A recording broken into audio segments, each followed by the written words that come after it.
ကာတာရဲ့လိုဝက်ဆန်းကျဲတဲ့ချက်ပြမှုစစ်ကြောရာကြီးထဲမှာကျွန်တော်တို့လူသားတွေတယောက်တည်းပဲရှိနေတာလားဒါမှမဟုတ်အခြားကဘာတက်ရှိရရှိနေတာ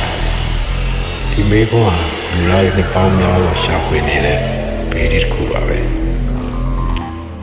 လွန်ခဲ့တဲ့1989ခုနှစ်ဟောင်ကောင်မှာ15ရက်နေ့ညမှာအိုဟိုင်ယိုပြည်နယ်တက္ကသိုလ်ရဲ့ဘေးအေးရေဒီယိုတယ်လီစကိုကြီးကစစ်ကြောရာရဲ့အနေလာတဲ့လူစံတော်တဲ့လိုင်းခုကိုဖမ်းရရှိခဲ့ပါတယ်ဒါအခုဒီပရိုမာဖြစ်မပေါ်နိုင်တဲ့ဘူးစစ်ကနေပါပဲအဲဒီနေ့ကနကရဗေဒပညာရှင်ဂျယ်ရီအက်ရှ်မန်ဟာစက်ကဖမ်းရရှိတဲ့အချက်လက်တွေကိုစစ်ဆေးရင်းနဲ့အောင်သွားခဲ့ပါတယ်အကာဒါရရနေထွက်ပေါ်လာတဲ့အင်အားပြင်းထန်တဲ့ရေဒီယိုလိုင်းခုကိုသူတွေးလိုက်ရတာပါဒီလိုင်းဟာ92စက္ကန့်ကြာအောင်တည်ရှိခဲ့ပြီးရန်ကိုတည်ကြတဲ့ frequency မှာရှိနေပါတယ်သူကစိတ်လို့ရှာလွန်လို့စာရွက်ပြီးမှဘူးဆိုပြီးရေးလိုက်ရပါတယ်ဒီချက်ပြမှုဟာဘူး signal လို့လူတီများသွားခဲ့တာပါပဲဒီချက်ပြမှုကဘယ်ရလာတာလဲဒါဟာ Secretariat ကျေစုတန်းဘက်ကနေလာတာဖြစ်ပါတယ်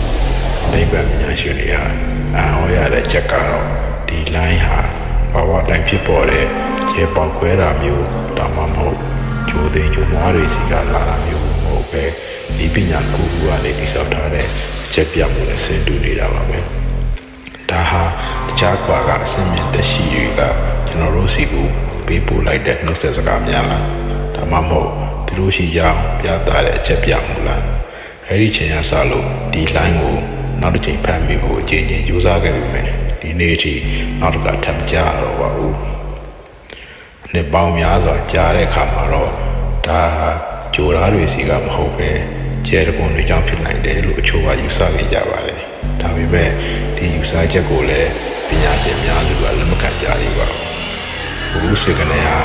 ကိုတက်တီစကြဝဠာရဲ့ကြီးမားဆုံးလိုအပ်ချက်တစ်ခုဖြစ်တည်ရှိနေစေပါဘူးစစ်ကနေဟာကျွန်တော်တို့ကိုမေခွန်းတစ်ခုထားခဲ့ပါတယ်စကြဝဠာရဲ့ကျေပြောလာတဲ့မောင်လူတွေမှာတနေရာကနေစုံတယောက်ကကျွန်တော်တို့ကိုစကားလမ်းပြောနေတာဖြစ်နိုင်မလားခင်ဗျားတို့ဘယ်လိုထင်လဲအကာတာရဲ့စေဝင်စားတဲ့အကြောင်းအရာတွေကိုဆက်လက်ကြည့်ရှုဖို့ကျွန်တော်တို့ရဲ့ channel ကို subscribe လုပ်ထားဖို့မမေ့ပါနဲ့အောင်